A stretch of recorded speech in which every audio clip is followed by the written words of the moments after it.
6h35, nós estamos de volta com o Manhã no Ar nessa sexta-feira. Fica atento ao horário para não perder o seu compromisso do dia. E ontem, Adriana Diniz, muita gente aproveitou o sol que fez à tarde para ir para o balneário, para dar uma volta de lancha. E numa volta dessa, aconteceu uma situação, mais um acidente fluvial. Foi essa situação aqui, olha, de uma lancha que afundou na frente da Praia da Lua. Ainda bem, como havia grande movimentação, as pessoas que estavam passando ali, as outras embarcações que estavam próximas, socorreram essas pessoas. Mas uma lancha de 24 pés afundou e está aí o momento em que acontece a ajuda, né, que chega a ajuda por pessoas que estão nessa lancha maior. Estão resgatando ali as vítimas, né? A gente não tem informação de alguém que ficou ferido, né, ou de alguma situação mais grave. O caso vai ser investigado pela Marinha do Brasil. E aí, no momento em que essa embarcação estava dando suporte para essas pessoas que estavam nessa lancha que afundou, já estava chegando ali o resgate, né, da Capitania dos Portos, né, e também para averiguar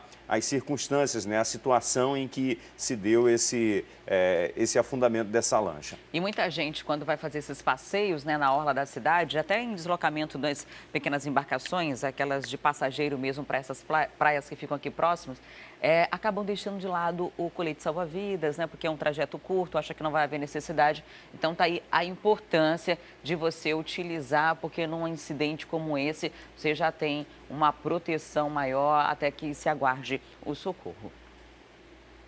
São 6h36. Atenção, você que está ligando a televisão neste momento, nós preparamos um resumo do que foi notícia até agora. Terceiro envolvido na morte do policial militar durante o assalto na Cidade Nova se entrega. O soldado Marcelo Chaves estava em uma lanchonete no último fim de semana, quando suspeitos invadiram o local. Homem é preso com drogas e uma submetralhadora que estava escondida debaixo do banco de veículos que ele dirigia. No depoimento, o suspeito disse à polícia que o material seria vendido por R$15 mil. Em Parintins, famílias podem perder as casas por não terem o título definitivo de terreno, mas, segundo eles, os imóveis foram doados pela própria prefeitura no ano passado. O comércio está otimista para as vendas de fim de ano. No centro, as vitrines das lojas já estão cheias de adereços natalinos.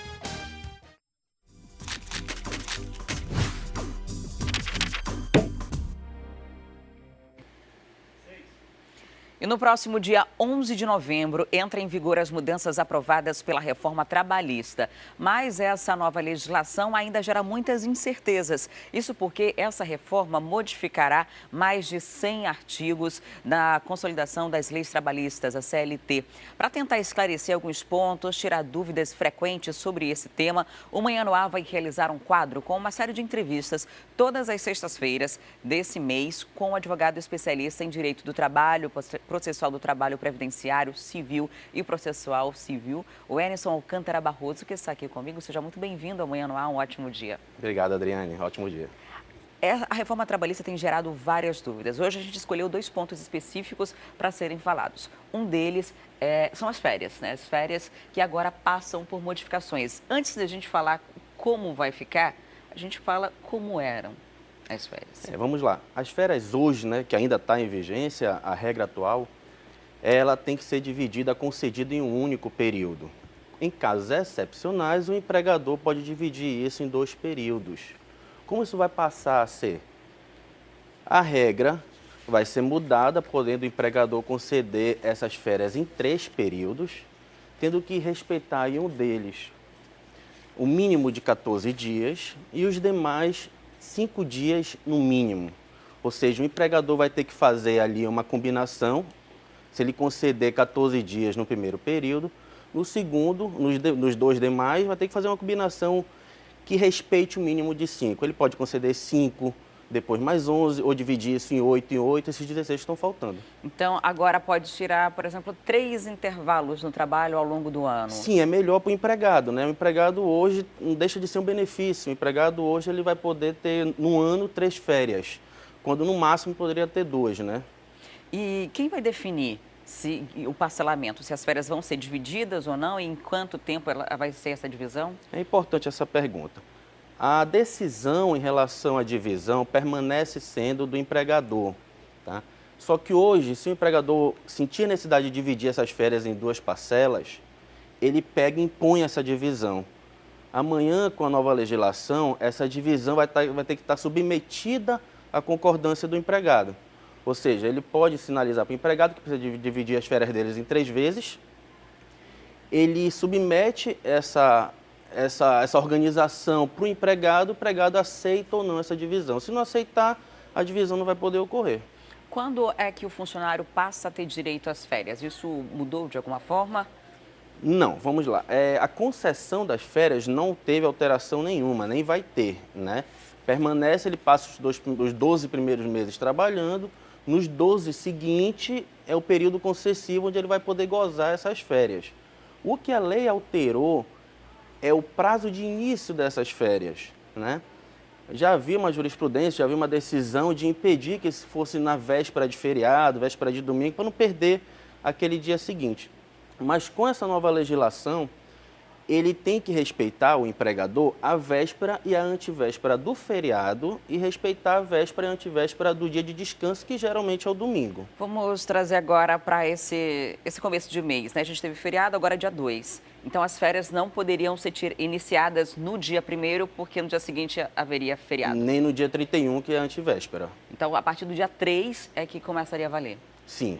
Ou antecipa. Não pode colocar para tirar férias também no sábado, por exemplo? Não, porque é sempre véspera. Se o dia de descanso desse empregado for no domingo, que geralmente não é obrigatório, mas é preferencialmente aos domingos, no sábado não vai poder ser concedidas as férias. Então, geralmente vai ser no primeiro dia útil do Quando mês. o descanso é domingo, ele tem que respeitar o sábado e tem que respeitar a sexta, que é a véspera e a antivéspera. Ele vai ter que conceder as férias na quinta-feira. Quando é que as férias devem ser pagas?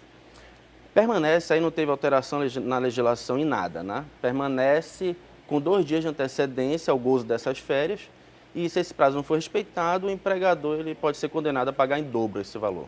Agora vamos falar de um outro assunto dentro da reforma trabalhista, que é a jornada de trabalho. A jornada de trabalho passou por algumas modificações e, inclusive, foi um dos pontos mais discutidos, né, de como haveria essa flexibilidade para que se defina a jornada de trabalho. E uma dessas, o que a gente pode destacar dessas mudanças, né? Porque havia uma hora geral, mais ou menos, de carga horária semanal, mas agora há uma flexibilidade dependendo da área e do acordo que for feito com empregado e empregador. No ponto de jornada de trabalho, vamos ter algumas mudanças, né? Principalmente na pausa de descanso, aquele intervalo entre a jornada, conhecido assim, nas horas itineres, pouco usado, mas depende da área, do segmento da empresa, é uma questão cotidiana. Vamos ter mudança no 12x12, aquela jornada especial, na compensação de jornada e no banco de horas. O intervalo que se tem direito dentro da sua jornada de trabalho diária, houve alguma alteração? Teve sim, e significativa, viu? Aquele empregado que trabalhava de 4 às 6, ele tinha aqueles 15 minutos, em relação a isso não vai haver mudança. Mas aquele empregado que trabalha acima de 6 horas por dia, que ele tem direito a 1 hora de descanso, para descanso ou refeição, se ele não conseguisse gozar esse período de 60 minutos, ele poderia ir buscar na Justiça do Trabalho, hoje pode buscar na Justiça do Trabalho, o tempo integral de descanso dele. Ou seja, ainda que ele gozasse, usufruísse 40 minutos disso, ele poderia ir na Justiça do Trabalho dizer que não conseguiu gozar 1 hora integral e buscar essa 1 hora extra. Com a mudança na legislação, isso vai ser alterado. Se ele gozou, no nosso exemplo, os 40 minutos, ele só vai poder ir na Justiça buscar os outros 20 que estão faltando, como hora extra, não mais o tempo integral. Se eu trabalho 6 horas por dia, eu tenho direito a 15 minutos de descanso para um lanche, para uma refeição, alguma coisa que está incluso dentro desse período de 6 horas. Não preciso trabalhar 6 e 15. Isso, exatamente. Os teus 15 minutos sai da jornada, tu vai acabar, a tua jornada vai ser acrescida de 15 minutos, mas esses 15 minutos foram reservados para o teu lanche, para o teu descanso, uma pausa. 1 hora, uma jornada de 8 horas, que é uma média de jornada normal. Se você usufruir dessa hora, não conseguir usufruir dessa hora cheia, você só vai conseguir direito na Justiça dos minutos que faltaram. Perfeito. São essas mudanças. Essa é a grande principais. mudança. Ok. E tem a questão de banco de horas. Qual foi a principal mudança? Vamos lá. O banco de horas é um acordo que é feito via sindicato, só podia ser feito via sindicato, para aquelas empresas que precisavam trabalhar com seus empregados numa jornada excessiva, acima de 8 horas, e precisava compensar, distribuir essa compensação ao longo de um ano todo. Isso era feito um acordo com o sindicato, é feito dessa forma ainda. A mudança da legislação veio no sentido de permitir que o empregador agora faça esse acordo direto com o próprio empregado, tá? Mas ela limitou esse tempo. Não pode ser distribuída essa folga num ano completo, vai ser distribuído em 6 meses agora. Pode fazer com o empregado? Vai poder, mas a folga tem que ser organizada para em 6 meses ser exaurido esse banco de horas. Se precisar de um ano para ser distribuído, aí permanece a necessidade de intervenção, de participação do sindicato nesse acordo. Ok. Muito obrigada por sua participação no Manhã no Ar hoje. Para você aí de casa, toda sexta-feira ao longo do mês de novembro, a gente vai trazer mais explicações sobre a reforma trabalhista. E você, se tiver alguma dúvida, pode entrar em contato com a gente, mandar um WhatsApp, falar com a gente no Facebook. Nosso telefone é o 99225-8767. Obrigada por sua participação. Nada, Adriana, agradeço o convite. Recebi hoje o advogado Enilson Alcântara Barroso trazendo esses esclarecimentos para a gente. Vamos agora trazer informações do trânsito. Vamos lá para o Twitter do Manaus Trans. Olha essa situação lá no conjunto A Juricaba. É o rompimento da rede de água na rua Cravina dos Poetas com a rua 383, conjunto A Juricaba, grande quantidade de água na via, atenção. E aqui a gente já aproveita para alertar também a Manaus Ambiental que possa ir lá fazer o reparo, né, dessa situação. Olha aí o desperdício de água, e todas as vezes que há o desperdício de água, alguém está sendo prejudicado, sem levar em consideração a dificuldade que está tendo aí o condutor e o pedestre para passar por essa via. E chegou o momento da gente ir ao vivo para 93.1, conversar com a Nayandra Amorim e o Cleiton Pascarelli, que estão na FM O Dia. Olá, bom dia, meninos. Bom dia. Olá, bom dia. Sexta-feira chegou. Opa! Olha, sexta-feira chegou, para a gente é um dia alegre, mas para muita gente é uma preocupação de perder o emprego. O que está acontecendo? O governador amazonino Mendes resolveu fazer um pente fino, chamou os secretários e pediu que cada um explique a necessidade de cada um dos cargos comissionados. Isso pode fazer com que lá na frente ele acabe dispensando algumas dessas pessoas, né? Exatamente, Adriane Diniz, os secretários aí, os novos secretários que estão hoje à frente dessas pastas do governo estadual, vão ter que apresentar um relatório para o governador amazonino Mendes, justificando a necessidade desses cargos comissionados em cada pasta. Inclusive, foi dito pelo líder do governo na Assembleia, Dermilson Chagas, que o governador amazonino Mendes quer saber, quer essa justificativa por parte desses secretários, se há essa necessidade mesmo, quer fazer essa auditoria aí na folha de pagamento. A grande situação, Adriane e Wilson, é que o governo ainda não sabe exatamente qual o déficit, quanto o governo hoje está devendo no mercado, né? Então, ele precisa fazer um levantamento dos custos, do que já foi empenhado, do que já foi feito de serviços, do que falta pagar, porque senão, quando a lei orçamentária precisar ser aprovada na Assembleia Legislativa para o ano que vem, já chegou lá. Ela já chega com déficit, já chega com um saldo negativo. Então ele precisa saber. Inclusive, ele tem 2 meses apenas aí da administração do ano de 2017 para gerenciar isso. Se faltar dinheiro, ele vai ter que realmente demitir cargos comissionados. E ainda tem a possibilidade de entrar num crime de responsabilidade fiscal, né? Quando você não consegue administrar a conta. Agora é uma questão muito delicada, porque a gente teve José Melo, a gente teve Davi Almeida e agora a gente está com o governador amazonino Mendes. E cada um fez as suas despesas, seus gastos, inclusive deixou dinheiro empenhado para ser pago, serviços que estavam sendo prestados. Então, a primeira medida foi revisar todos os contratos e agora verificar a necessidade desses cargos. E são medidas de austeridade, né? Para você tentar enxugar a máquina e conseguir executar alguma coisa num governo tão pequeno, né? Já que em julho, na verdade, outubro tem eleição, em junho já começa o período de convenções partidárias. Isso. E o grande problema é que a Amazonina assumiu no fim do ano e ele precisa gerenciar o orçamento do ano inteiro. E, como você falou, ele corre o risco de não cumprir a lei de responsabilidade fiscal. Por isso ele está querendo saber quanto que os cargos comissionados estão custando para o Estado, porque senão ele vai ter que demitir. Vai ter que cortar. Tá certo, corretíssimo. Tem muita gente batendo papo aí. Isso. Não só no governo do Estado, mas na Prefeitura, na Assembleia, ali na Assembleia Câmara. Também, né? Agora, assim, o que me preocupa é você parar o carro em movimento para fazer as reformas, né? Para fazer esse pente fino. Por exemplo, a saúde não pode parar, você não pode deixar de pagar o fornecedor de alimentação, você não pode parar de pagar a empresa terceirizada que fornece os enfermeiros, auxiliares de enfermagem, você não pode fazer isso. Os médicos, você não pode, né? não pode, o Estado não pode parar, por exemplo, uma semana, porque tem serviços essenciais, como a educação também.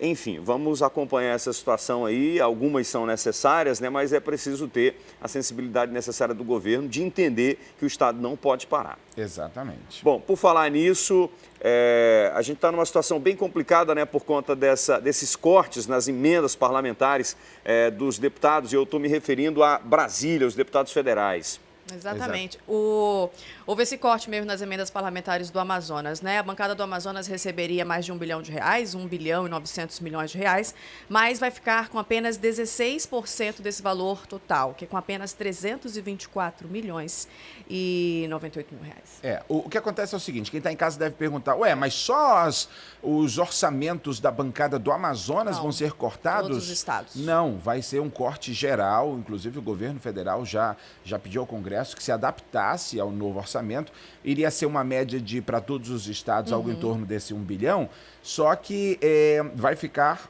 um pouco mais de 300 milhões para cada um, e aí os parlamentares têm que se dividir ali de quais são as emendas que eles vão apresentar. Como é que acontece? Para as pessoas de casa entenderem, quem não lida com isso todos os dias, né? A gente não entende, não quer saber muito de política porque acha complicado, mas não é não. Mas precisa. O que acontece é o seguinte, o governo federal apresenta, o orçamento, né, o que vai se gastar no ano que vem, e aí a partir desse orçamento, né, o valor bruto, os parlamentares apresentam projetos para pegar uma fatia desse dinheiro e trazer para o seu estado. Então, por exemplo, 50% do que cada deputado tem direito a apresentar de projeto vai para a área da saúde. Depois disso, os outros 50% vai para infraestrutura, turismo, trabalho, emprego, renda, enfim, todas as outras áreas. Mas a maioria apresenta para a área da saúde e ano que vem muitos hospitais, muitas unidades de saúde devem ser equipadas com esses recursos que vêm das emendas parlamentares. E, além disso, muitos parlamentares apresentaram aí projetos para a área de turismo, né, propagar o nome do estado do Amazonas e de algumas cidades. Também. Exato. Foram apresentados projetos para infraestrutura no interior. Isso. E prospectar a questão do turismo para o restante do país, o que é importante para a economia, né? E a criação de emprego e renda, né? Para o interior do estado, além de infraestrutura. Tem muitos projetos de infraestrutura também. Essas emendas, né, elas começaram a ser executadas dessa forma quando começou a se discutir a possibilidade do orçamento impositivo, que na verdade virou um orçamento participativo. Exato. Os parlamentares, eles apresentam uma proposta, eu quero construir uma UBS em Manaus. E aí esse dinheiro vai ser destinado para isso. Só que tem que avaliar o orçamento se de alguma forma o governo federal já não contempla. Então, por isso que há todo aquele jogo de promessas, de aumento de emendas, quando o governo federal está com a intenção de aprovar algum tipo de projeto, ou o Temer está a fim de se livrar de alguma denúncia. Porque essas obras acabam ficando no currículo do deputado ou do senador que trouxe para o Estado e dessa forma ele consegue se beneficiar politicamente disso. Exatamente. O Amazonas apresentou no total 87 propostas. Bom, e o engraçado é que o Temer só anunciou esse corte depois da votação. Claro, né? Bobinho ele, né? E assim... Tiveram que ser apresentado até o dia 20 de outubro, mas ele só mostrou agora. E olha que os nossos representantes lá se comportaram bem, votaram a favor. Apenas uma que se rebelou, que votou contra, né, o parecer lá do relator, mas todo mundo se comportou direitinho, como manda o figurino e tal. Mesmo assim, foi decepcionado, né, com esse anúncio aí do presidente da República. Enfim. É isso. É isso. Estamos nas mãos deles. É por isso que as pessoas, volto a dizer, o povo precisa aprender a votar. É isso que acontece. Ok, Cleiton, muito obrigado. Obrigado, Mayandra. Bom fim de semana. Bom fim de semana para todo mundo. Tchau, tchau. Até segunda. Até lá. São 6 horas e... E neste sábado, moradores da Zona Leste de Manaus receberão os serviços do programa Todos pelo Amazonas. Serão oferecidos os serviços de cidadania, saúde e atividades culturais e esportivas. Quem vai falar para a gente sobre esse assunto é a Thea Morel. Oi, Thea, bom dia. Que horas é que começa o atendimento e onde ele vai ser realizado? Bom dia, Wilson. Bom dia a todos. Olha só, esse atendimento está previsto para começar a partir de 8 horas da manhã e vai ser um atendimento que vai durar quase o dia todo, viu, Wilson? Vai até às 4 horas da tarde. O local da Zona Leste, que o governo do estado escolheu para fazer o Todos pelo Amazonas nessa edição, é o Centro de Educação de Tempo Integral Elisa Bessa Freire. Para quem não sabe, esse é um grande colégio, uma grande escola que fica praticamente na Bola do Produtor, bem ao lado da Bola do Produtor. Ou seja, é numa área que dá para a gente dizer que é considerada bem central, que interliga vários bairros da Zona Leste da cidade. Fica no Jorge Teixeira, mas ali pertinho você tem o João Paulo, você tem Cidade de Deus, o T4 é pertinho dali também. Então é uma área realmente que tem bastante acesso para a população que quiser aproveitar esses serviços. E os serviços do Todos pelo Amazonas, são realmente bem variados. Você tem serviços de saúde, que são aqueles serviços que vão ser promovidos pela Secretaria de Estado de Saúde, com uma aferição de pressão, aquelas consultas de prevenção, aquelas orientações que são dadas para a população. Tem serviço de cultura, com bastante atividade cultural, que vai estar integrando aí toda a família. E tem também aqueles serviços que são promovidos pela Secretaria de Segurança do Estado do Amazonas. É muito interessante essa integração da Secretaria de Segurança também, Wilson, porque ocupando a escola e ocupando a Zona Leste, de alguma maneira a Secretaria está ali, durante o fim de semana, também para tentar reduzir a criminalidade naquela área da cidade. Então você vai ter ali disponibilizado para as pessoas que quiserem a emissão da primeira e da segunda via da carteira de identidade, tem emissão de CPF. No caso da carteira de trabalho, por exemplo, tem um agendamento, não vai dar para emitir a carteira de trabalho, mas já dá para você procurar o órgão competente e fazer o agendamento para você tirar a sua carteira de trabalho. Tem carteira do artesão, ou seja, tem uma série realmente de serviços integrados que vão estar disponíveis para a população, e que pode aproveitar aí esse momento de lazer junto com a família para também resolver aí algum problema, alguma coisinha que precisa resolver durante a semana, mas que não tem tempo porque tem o trabalho. Você já pode aí se viabilizar, se mobilizar para resolver esse problema. A gente sabe que naquela área da cidade tem muito assalto, tem muita gente que acaba perdendo a documentação. Então essa é uma boa oportunidade que as pessoas têm de conhecer também um pouquinho o serviço do governo do estado, Esse serviço, esse programa Todos pelo Amazonas, ele começou bem recentemente, ele já começou nesse governo, mas ele começou realmente de uma maneira integrada, tentando integrar todas as secretarias, principalmente a Secretaria de Segurança Pública, e tentando levar esses serviços para mais perto da população. Ok, muito obrigado, Thea. Vamos saber como está o trânsito nesse momento? Vamos para as nossas imagens feitas pelo nosso drone. A gente está sobrevoando aqui a Avenida Jacira Reis. Ali próximo tem um retorno que foi feito recentemente aqui para que os motoristas possam voltar para aquela área. Aqui a gente é para quem vai para a zona oeste da cidade, para quem vai no sentido Está indo descendo ali para Compensa. Compensa, entre outros bairros dessa área. O trânsito está tranquilo nessa área que já é a Avenida São Jorge, que a gente está chegando, saindo da Jacira Reis para a Avenida São Jorge, tanto para quem vai para o sentido centro da cidade, ou quanto quem vai para a Ponta Negra, Compensa, não enfrenta nenhuma dificuldade nesse trecho, nem o retorno está sendo... agora um carro entrou ali naquele retorno que foi criado recentemente, inclusive em horários de pico, isso reduziu bastante o trânsito nessa área da cidade, para quem precisa voltar para a própria Jacira Reis e ir para o bairro Dom Pedro, por exemplo. E essas são intervenções tão simples, eu fico me perguntando por que o poder público que demorou tanto. Pois é, não já havia tomado essa iniciativa antes, Por que já não havia feito um estudo para fazer esse tipo de intervenção? E daqui a pouco a gente traz as dicas para quem vai fazer o Enem no domingo. A gente recebe aqui no estúdio uma especialista em vestibular para tirar todas as dúvidas. Então não saia daí que a gente volta em instantes.